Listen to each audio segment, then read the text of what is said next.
what you've all been waiting for them. AI content and how to generate it. Yeah, how it's done, why it's good, and free tutorial. Pretty much. And the tutorial is going to be shown after this video. So this is just a slight intro explaining generally why is AI good and the benefits of it. Yeah, and I think for the future, it'll be quite exciting to see where AI leads in the sex industry in general. Like, you got the fucking Chinese using sex robots, like, nowadays, let alone fucking chicks on OnlyFans. You know, some mad shit going on. Yeah. And it's obviously going to go a long way, considering AI is booming, virtual reality is booming, and robotics is booming. So it's only going to progress, and good, easy, simple process, which isn't that hard to generate models. Common questions we get, obviously, how to do it, which we'll cover in this video. Can they be verified on OnlyFans and Fansly? Yes, they can. Yeah, and in our course, there's videos showing how to verify that. So what we're going to do today, we're just going to be showing you the general basics videos on how to make it, how to make a model, and the reasons why it's good to have an AI model. And then if you want to see a bit more on how to get them verified, etc., that is all in the course. Have a look at that. Yeah. And remember, this isn't just, have an AI model, get them onto OnlyFans, and then make loads of money off AI because you've got unlimited pics. It's also to help out your current models, give them the boost of content when maybe they're being a bit lazy, or, they don't want to create content for some reason. Just create content for them, stick their face on it, and we'll show you how to do it in this video anyway. Exactly. Because obviously some days they have sick days or something like that, and you need a bit of content, might not have any backlogged. So generating an AI model and then being able to put a face on it using AI is then obviously going to be beneficial. Yeah, not only for OnlyFans either. Like, if you want to this platform does like logos, fucking book covers, whatever sort of gay shit you're into, just thumbnails. Yeah, you can create it with this AI. And don't just think for sexual stuff. Think also for, maybe you have a e-commerce brand and you want to do some product. You need a model for a product. Create it with this software. Pretty easy. Yeah. So software can be used for multiple things. So it's a good value for what you're getting.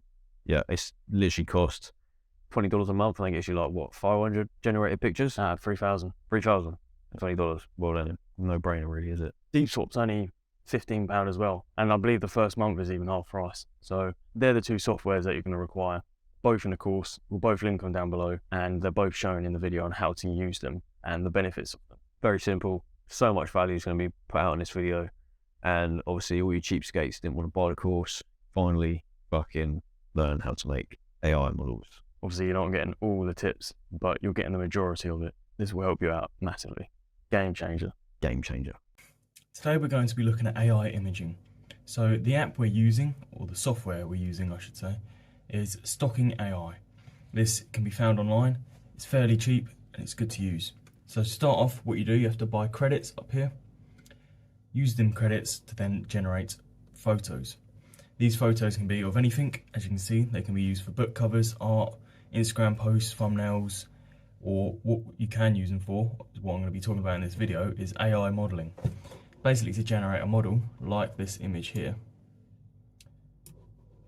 of a model. Simple as.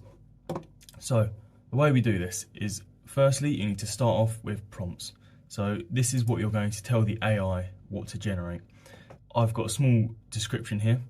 It can't be too precise. If you put a too detailed description in, then it's going to be too complex for the AI to detect and generate an image from it, and it's going to confuse it, therefore just fucking the image up. If it's not precise enough, then the image won't be relevant. So you need to make sure you have key points, key features you want on the model. After this, you choose what style you want.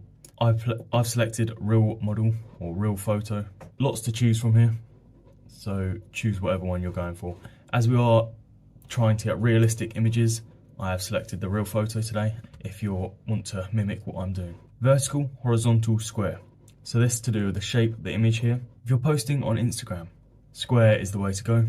If you're posting on Instagram stories, TikToks, etc., vertical image is the better option. Quality detail, obviously that's self-explanatory. It's how high quality the picture is. You want it quite good high quality. We want high quality content, good pictures. Prompt guide. So this is how the AI interprets your prompts. If you have the prompt guide very low, then the AI is just going to use the mind of its own and just create an image heavily determined on what the AI wants to do.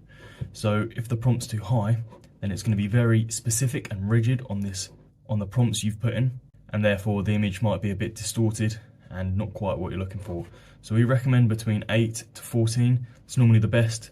Hit and miss by 1 or 2 either side of that. 8 to 14 is normally the good bracket to go for. Seed, obviously if you have generated a fairly decent model or art there, you can then select the seed and it comes up with some numbers there. Keeps that how it is every time you generate a new image. It won't be exact, it does change a little bit. It's fairly similar. Normally it's a similar facial structure. That's normally what remains constant. Obviously you can turn that on and off. And then negative prompts, that's the last one. Similar to prompts, but negatives. So you want them to be fairly sporty in this picture. If you don't want them to be sporty, put sporty in there and not up there. Not having any negative prompts on today. And so that's the image we just generated. If I put the seed on and then generate another image, it should create an image fairly similar to the one that we just had. Obviously the clothing, the background's going to be different because I haven't put any prompts up the top here to keep that specific, but the general information about the model will stay the same. There we go. So there's an image there, similar facial structure, obviously same hair, however the clothing has just changed. As you can see, I haven't put any prompts here about the physical structure of the body, so as you can see she's quite broad there, so there is a bit of tweaking you need to do. As we are generating a model, I've then added female, slim and sexy, so hopefully that hits the criteria. As you can see, there's not much change, and that is because I left the seed on. So I'll take the seed off, click it again, and hopefully it should be a bit better. So when you're doing this, you just got to be a bit careful. You don't want to waste your credits. Right, so as you can see, a lot more narrower, and that works. So I had sporty, so it was coming up with quite an athletic, strong structure. So obviously I was after sporty clothing. So obviously you added that in, makes it a bit more accurate. So what you can do then is then download the photograph, downloads down here, and then you can go change the face.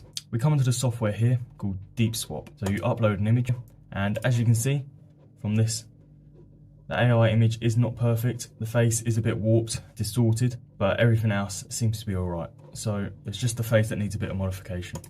Obviously you come into Deep Swap, which is an AI face swap technology. Select one of your faces. So these are the models that I have previously. They're all the same person. Put that in. So I've put that in. The pictures come up here, and this is now your model. It looks a lot better, looks less distorted in the face there. Download it, just press save, and it downloads. And there we go, simple as that. High quality picture. You'd struggle to tell that that's AI. That's fairly good quality. There's only a few things like this collar here. Looks a bit odd. The only reason you're realizing that is because you're looking into it quite a lot, because obviously you're creating the content. This can be edited out if need be, if you've got some good editing skills, but honestly, it should be all right. Then if I have one piece of content that I like here, keep the seed, generate again, and hopefully we'll get similar content, which we can then do the same for. I've generated another image here. It's quite easy to do. However, a bit more of a sluttier model. So I can put in here and generate another image, and this should make it a bit more exotic. There we go. So it's generated an image which is a bit more exotic picture due to the prompts we added there. Obviously in this picture here, it's slightly different because we've got two images. It's split down the middle here. This often is quite a good thing because it means that you get two images for one credit, which is beneficial. What you can do here is obviously just crop it down the middle, choosing the best picture. So in this case, I'll probably say this one is probably the better choice due to a slight malfunction down here with the AI. This picture is probably the better one. So if we go and download it, do the same process again. However, this time there's two faces up here that's been identified. So that means you've got to select which one you want to do. So I'm just going to put them both on the same image. Hopefully that works out fine. There we go. So the image is loaded. As you can see, this image here this face here, sorry, is probably better than this one. Potentially I could use this image and then crop the photo just about here, just before the anomaly there. So we can do that, or we can take this one. They're both fairly similar. They've both got similar facial qualities, so it should work out fine on both of them. With these prompts, they can generate nude images. However, I'm not going to be showing you that today because this potentially will end up on YouTube. But there's lots of cool things you can do. You can just generate random things and use them as thumbnails or posters, as this one is loading up. They are. So if you need a water bottle, sorted. There's a lot of things you can do. It is pretty much limitless what you can type in on the prompts and your imagination. It may take a bit of time just to generate a photo if you do sit there clicking away. Keep working, keep trying, and hopefully you can get some good quality images with good quality AI models. Another tip that I'd put in is to generate these faces as well. If you're going purely AI on faces, what you can do. So here's an image here. As you can see, it's a lot better quality on the face because it's a lot more zoomed in. So this is how you potentially start off if you're just going purely on AI models. So what you can do here is once you've got the face, you can easily download this image, put it onto an app, which then can manipulate facial structures such as eyes, jawline, etc. And then you have your own AI model. But yep, I hope this has been helpful. Hopefully you can follow these steps and replicate what I'm doing. It can help you in lots of industries and crack on.